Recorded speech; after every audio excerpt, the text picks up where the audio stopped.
Will and I went go-kart racing in Indianapolis on an indoor go-kart track, and I would have liked to keep that in because Will is a real a-hole.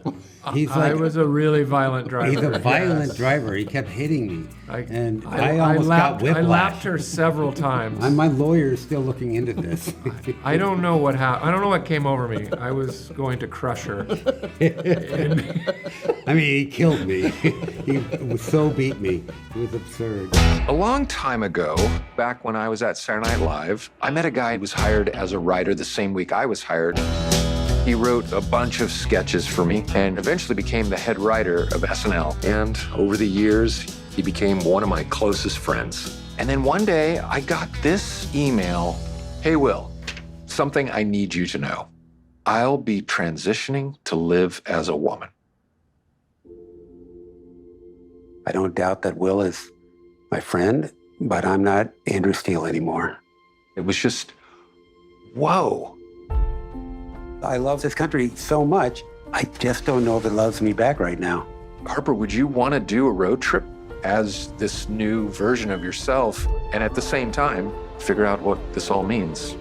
When going on this road trip and making this decision, that feels like such an emotionally vulnerable thing. And then deciding to make a movie, I'm almost curious if making it a creative collaboration puts you both in a safe space to continue.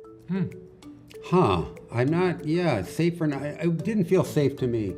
I will say that it's our natural instinct to think about things we want to do in life and then try to make them productions. I don't know, that's just been part of our lives for so long that I think we just might have felt like that's natural. It didn't feel natural to me to be in front of cameras, but the idea of making something definitely is natural.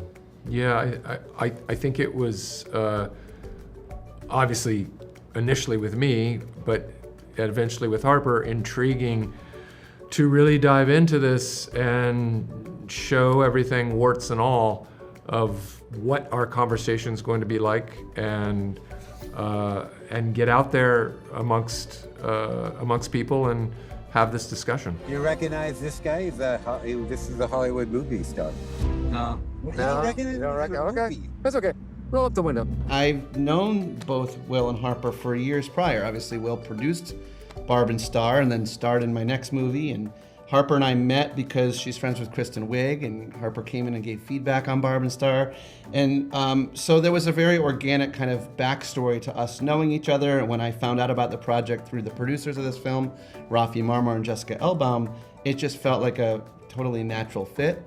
And but to your question, I love stories of friendship. I mean, that they, especially the types of friends that become family, which is very clearly what Not to mention your history as a documentarian. Yeah. Documentarian. Well, thank you. I think I'm more worried about your mental health. I'm more worried about your physical safety. Does it help to know I take jujitsu? Could you demonstrate something or send a video? Because I don't see it. I think if you're coming out in any way, you're exposing yourself in a kind of raw and vulnerable way. And what you discover is that vulnerability is one of the great superpowers. And there's something, it's not a frightening thing for me to be vulnerable anymore. It just isn't. I'm not really afraid of these people. I'm afraid of hating myself.